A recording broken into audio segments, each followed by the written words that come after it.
Welcome to this Facebook Live session, another wellbeing conversation brought to you by the Wellbeing Directory in partnership with the Busy Women Club on Facebook. I'm your host, Helen Ranson, and each week we chat with incredible wellbeing professionals from our National Wellbeing Directory to explore their journeys, passions, and the work they do to help others thrive and live well. And today I'm joined by Sagal Shire from Jelko Health to share her story. Welcome, Sagal. Thank you, Helen. Thank you for having me here. Oh, a pleasure. So, we've spoken before, and you've got an amazing backstory that I want you to share. So, let's just dive straight in. Tell me about your professional life that's led you to this point. That was an interesting journey. My background is registered nurse, and I was a nurse specialist for over 25 years. Then I thought maybe we can help people better, and I studied public health. And then I went into genetics in terms of cancer genetics and prevention, and all that led one after other. And that's how I ended up now in health coaching, which was the final puzzle that was missing from the prevention of all the years. Okay. So, is your focus specifically on living well with a view to aging well, would you say? I would say living well, mastering the art of healthy living, living well, aging well, preventing in general as a holistic way. Okay. Okay. So, a little bit about your work in genetic counseling. Tell me about that. So genetic counseling, we get referral on two different groups, a group that may already developed cancer. And what we're looking at is if the cancer they developed is because of one inherited gene mutation that came from the parents. And then we have got other group where we assess their risk of developing cancer because of their family history, their lifestyle, all of it. So cancer is not only caused by one thing, it's multi-factorial causal. So we check also those. So these are the two different groups. So what we do is that we assess the person's lifestyle from their nutrition value, how much they are active, what they do, and how the family looks like. And from there, we might have an idea about whether this is inherited or not. So what people will benefit is that either they get extra surveillance in a younger age. For some, it might even go extreme to removing some of the risk organs. So there is a lot of benefit on like checking the inheritance in that pattern. Yeah. Oh, that's fascinating. I mean, you will cover all these lifestyle factors that I think we talk about in the club, and we cover every day. Lots of things that we all know, but we all struggle to put them in practice, don't we, in day-to-day life, or put them in practice in a way that they become consistent and they become good habits that are easy to carry on. Exactly. Yeah. So what sort of led you to be more interested in coaching? And I think you work more in groups, don't you, than one-to-one in this? What sort of has moved you in that direction? I'm sure every health coach has got their unique journey. My journey was growing up in when I was younger. Every day was tomorrow I will be healthier. I'm going to start tomorrow living better. When I finish this project, the career comes first, children, all the other responsibilities. And I thought there would be an end line where I will have settled and quieter time and I will be better. That never came. That day never it came. never comes.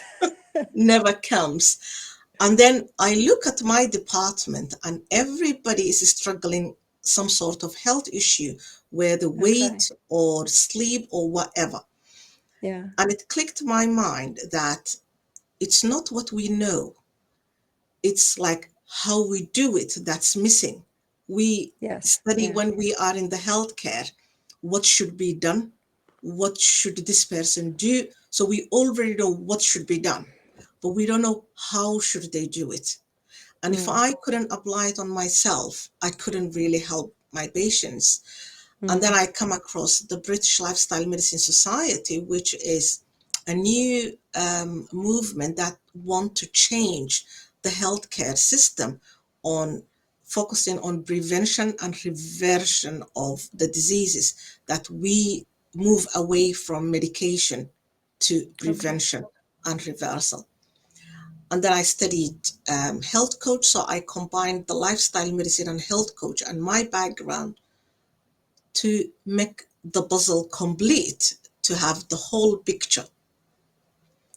I think that's very much the sort of underlying ethos of what I try to do in the Busy Women Club, that we're so overwhelmed with information, and yet acting on it seems to be the hardest thing, It, doesn't it? it is the hardest. Putting that knowledge that we can sometimes be so overwhelmed with into practice, into day-to-day rituals and habits that give us big wins with our health is just really tough, isn't it?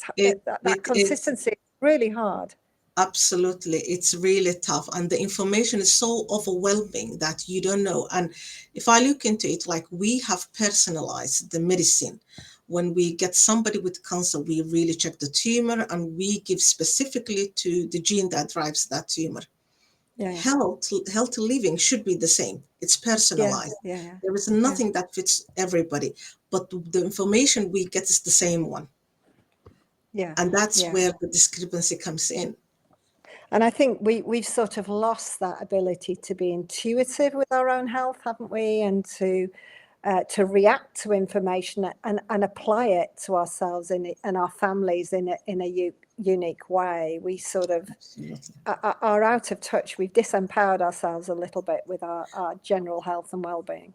We did. It feels like almost we have handed over our responsibility to the GPs and the healthcare. We wait for them Yeah, to tell us what to do.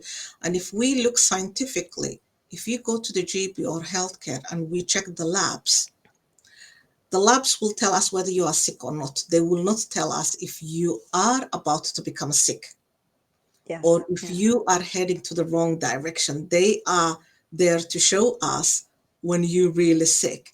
So you might be dismissed from the GP or the healthcare being told, oh, you fine, your lab looks fine. But are you really? It's just yeah, a yeah. ticking bomb that in a couple of months, weeks, anytime you might get sick. Yeah. So how do you, what's the sort of framework that you put your coaching into? How do you sort of, what process do you take your groups or individuals through? I start with the foundation. Everybody has got a sort of health journey that they started and they quit and they start and they quit. So it's not their fault. It's the fault of what they have tried. So I tried to frame that and I tried on three root changes, which is number one is the boundaries and the environment you live in. It's your own boundaries, Hmm. setting boundaries and deciding on your environment, having a system that works for you in your Yeah, own home. yeah, The second thing is the mindset. We all start a journey of exercise or healthy eating, thinking like there's a deadline. We finish mm, and then mm, what? mm, mm, So the mindset is really important. The other thing is the values. And I cannot emphasize enough how hard was this. A lot of people, when I ask them, what's your values in life? What's your purpose? And nobody knows.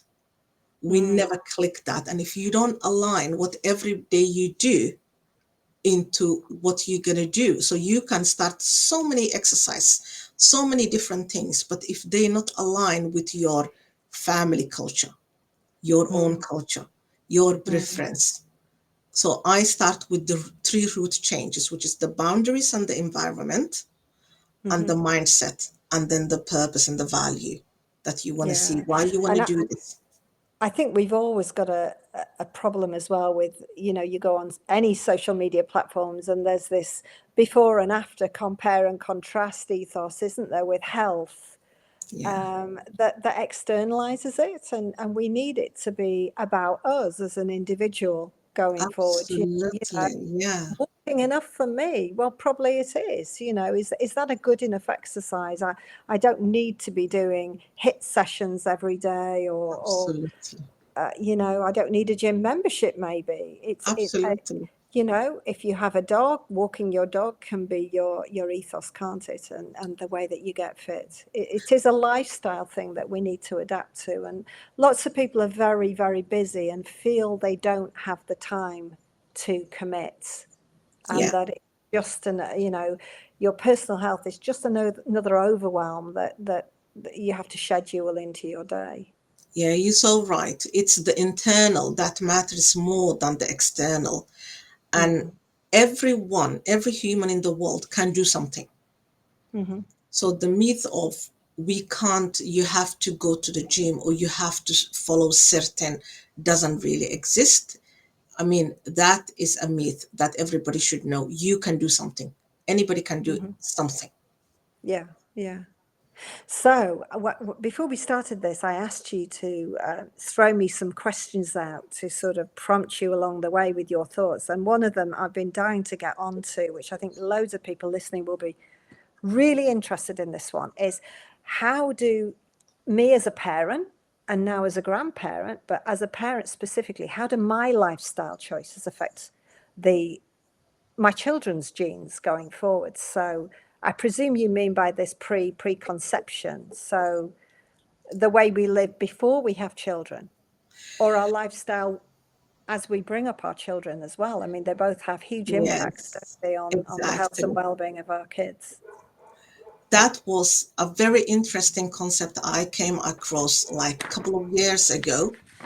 Because I'm in the genetics, we check what causes genes to switch off and on.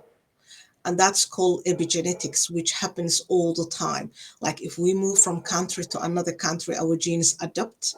So No your way. environment and the way you live can make your genes switched off or on. Okay. So when we pregnant and we have the child, the fetus, gets some genes switched on and off based on how we eat, how our lifestyle. But it doesn't end there. When the child comes out to the world, what you feed them, Yeah. how Yeah. you raise them also brings those genes on and off. And those are what, when you hear about, um, oh, my family, they have diabetes, the family is overweight. This runs in the family. Unless there is a specific gene that we know causes disease on its own, then the rest are switched on and off genes that's related to the lifestyle. And we never Wow. think about as a parent.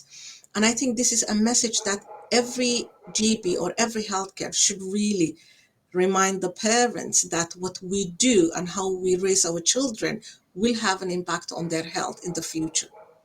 And Yeah, that's and I what think we have I think we embarked. know that, don't we? We know that on a level, but it's back to putting this information into practice within your own family, and with it, to fit in again with your own lifestyle, and making um, changes to the way you live with a sort of bigger picture in mind. Absolutely. We know that, oh, this is not good for the children. But when you see the numbers and you read the research and you know exactly what happens to the child, exactly what disease comes, and all those things, that is where the frightening comes. Hmm. But the good news is that it can be reversed. If a child grows up and they lead a healthy life, they have a bigger chance reversing the gene that was switched on or off to put on the right direction most of the time. I think we need to do a whole session on this. It's absolutely fascinating, and we're only scratching the surface. Um, but yeah, it is, being mindful that the way we live as ourselves, and particularly as mothers and women who are the usual people nurturing the children, and certainly carrying the children before they're born. Yeah, Yeah. it's huge information that I think we have only scratched the surface with. Yeah. And tell me about another one that I think is going to get attention going, is the weight loss myth that you want to bust here with your healthcare advice. Tell me about that one. I need this one. I'm listening with open ears now. Um, Growing up, I have always had extra weight, and I always thought I need to lose weight. And this is not something, the myth is also within the healthcare system. Whenever a Mm-hmm. patient comes, we measure their health by their weight, which is Yeah. absolutely wrong. So everybody who is listening or has ever tried to lose weight, there are two things they have been told: calorie in and out, or whatever Yeah. you eat, about diet, nutrition, and exercise. And a lot of people believe until now, even so many coaches, that it's about this. If I work hard with my client with the food and the exercise, will they lose weight? Yes. Is it going to be sustainable? That depends on. So the weight is not only what you eat and drink and how you move. It's about your environment that you're living in. Mm-hmm. Who do you live with? What's your social culture, social Yeah. connection, family culture, work culture, your stress, and your environment, your values, your mindset. It's everything beneath that. So if you start with the nutrition and exercise, you will definitely lose weight, but that is not going to be sustainable. So if you've tried many Yes. times, unless you go to the root cause, it's not going to sustain. So that is one myth I really, really would like to people know. Don't focus on what you eat and exercise. Look at your life in every Mm, angle, mm, your mm. home system. And And it, maybe why the issue, if you've always carried weight, why it started in the first place. What are your we're covering diet and nutrition in the Busy Women Club this month, but it's more from the perspective of where did this all start, and how can I reframe my perspective on whether it's an emotional perspective or a psychological trigger, or a physiological craving. How can I reframe this process, and where did it start? What triggered me to come absolutely. down this path in the first place? Let's unwind a little bit, rewind, and see if we can't put different distractions in place going forward to help us make Absolutely. better choices. It is. I can give an example of a client who tried to lose weight, and that client was really good, lost weight, and but never sustained. The Mm-hmm. problem wasn't that the willpower. The problem was the culture that person grew up, the culture that the food they eat. So whenever they started this diet, it was a temporary, Yeah, and they yeah. reach the goal, but then they go back to the culture of that particular food they eat. Mm-hmm. When that person come to me and I looked at the root and everything, it was a surprise. They didn't know what to cook. What do they Mm, eat? mm, mm. It's a really complex subject, isn't it, Daya? It's a huge picture that starts very early in life for us, and goes from being a natural reflex action as soon as we're born to needing to eat, and that comfort and connection to a social perspective. It is a huge topic. It's bigger than a calorie deficit model, isn't it? It is. And one thing I always like to remind people is that you don't need to ditch everything. Mm-hmm. There is no one who is 100% 24/7 healthy. Yeah, yeah, Try to aim for 80/20 rule. yeah, 80% yeah. of the time, eat the food that gives you the health.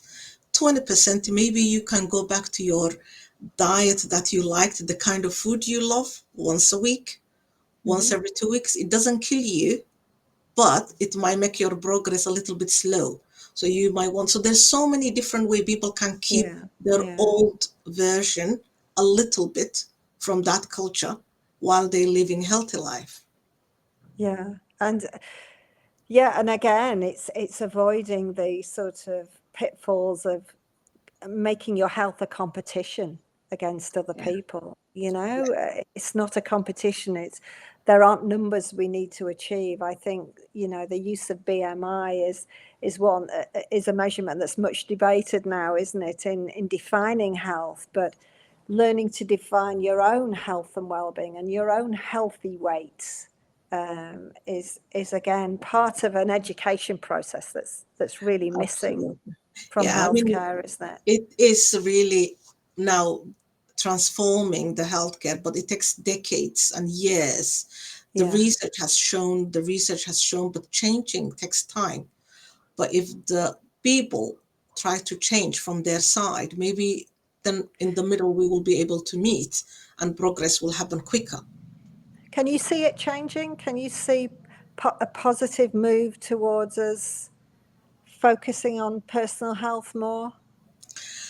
I think there is a change. The awareness is not there yet to everyone. And that's one of the things I do for charities to raise the awareness into community centers and to schools. So once there's an awareness, people will have mindful thinking when they go to the shops, Mm, what they mm, do. So you need to have the knowledge so that you will have the awareness. And when yeah, you have the yeah. awareness, you will be mindful of And what that you do. knowledge extends to cooking food, doesn't it? And that's about Absolutely. home environment and culture and Yes. nurturing as well. It's a cultural perspective. It's a So cultural, it's what habits have made the biggest difference to you and your well-being?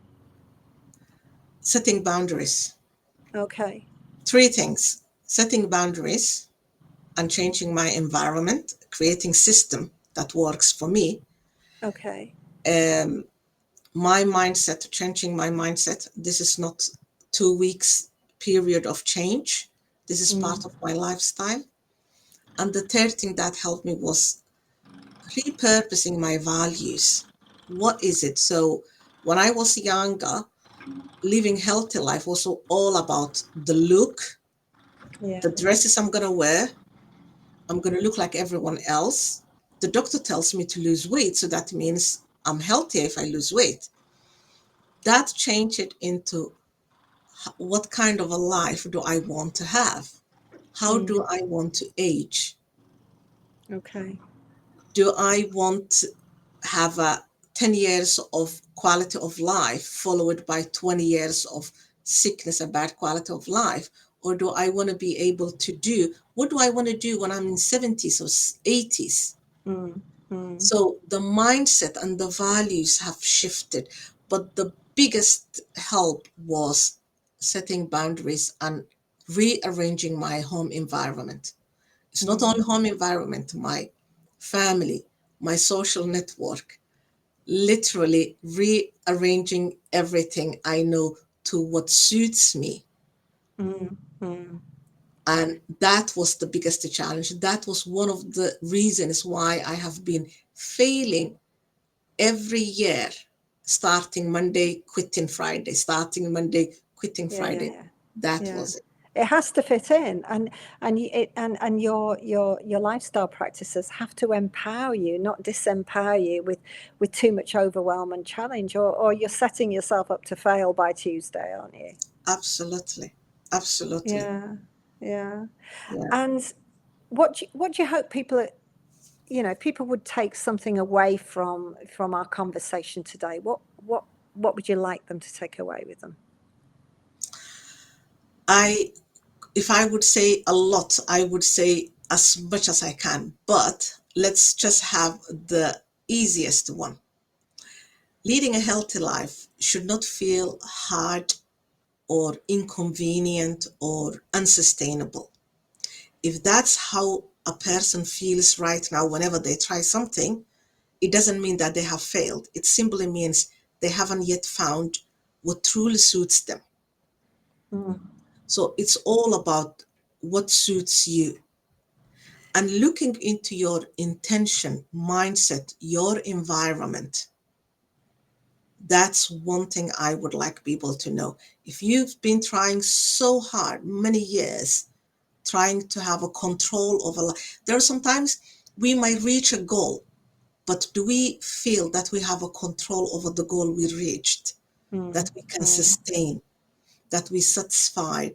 Like one of the client told me they haven't lost weight, a lot of weight that they wanted, but then they came back and said, this was the first time I was so proud of myself. I went to the shop and I bought plus size dress. yeah. It's that relationship with yourself that shifts as well, isn't it? And Yes, that has to be considered, the end result of this process of diet and a healthy lifestyle around diets. I had an accident myself a couple of years ago, and it was quite a defining moment for me in the aging process. And I damaged one of my legs, I broke it, and I tore some ligaments, and it was quite significant, an injury. And there was a moment of realization that this could be the injury that now inhibits me for the yeah, rest of my life. And pre that, I'd had no situation like that. I'd had no conditions that would get in my way of doing what I wanted to do. And I heard you earlier saying that, looking at your life in that way and saying, okay, so how do I want to be when I'm 70? yeah, Well, my view has now changed that when I'm 70, I want to be strong, and I want to be resilient, and I want mm-hmm. to be agile. Now, those are different words than I would have used a few years ago, Yeah, Um, so my mindset has changed as a absolutely. result of that defining moment when I thought, oh, will I ever go on a tennis court again? Will I run again? And Yes, actually that redefinition of your mindset and your health is really absolutely. important. Yeah, that gave you a glimpse of how does it feel to be dependent on people. Yeah, yeah. That And yeah, absolutely. absolutely. Yeah. So And that, that feeling of my independence, personal health independence, being shifting and being taken away from me, that yeah, reliance then on other people, but also um, the potential to have to stop doing things I enjoy. So yes, that's part of my pleasure in living every day, isn't it? That my absolutely. health suddenly has an impact on. Uh, Absolutely. That was your value. And when you align your value on what you're doing, everything else will be easy. yeah, yeah, absolutely. Everybody else, everything else will be easy. So if your value is to stay healthy and enjoy life to the fullest, then you don't mind making adjustment into your home, into your environment, your system. Mm, The system is what makes us stuck when we don't have a system that's working for us and helping us. And we keep on trying to push that system to make it like work for us when it's not really. Rearrange everything, mm, redesign your behavior towards other people, how much you accept your boundaries. Everything needs to be yeah. shifted, not only the calories.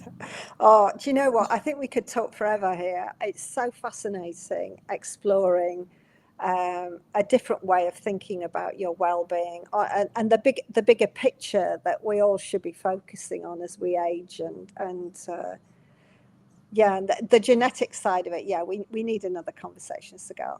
But we are running out of time, which I'm really sad about. So thank you so much for being part of this with me today. I've absolutely loved talking to you, and we will do it again very soon. Um, for everybody out there, we'll be back soon with another wellbeing conversation with real people like Sagal who make a big difference to the way you live your lives.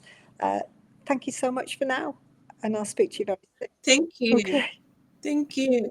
Thank you.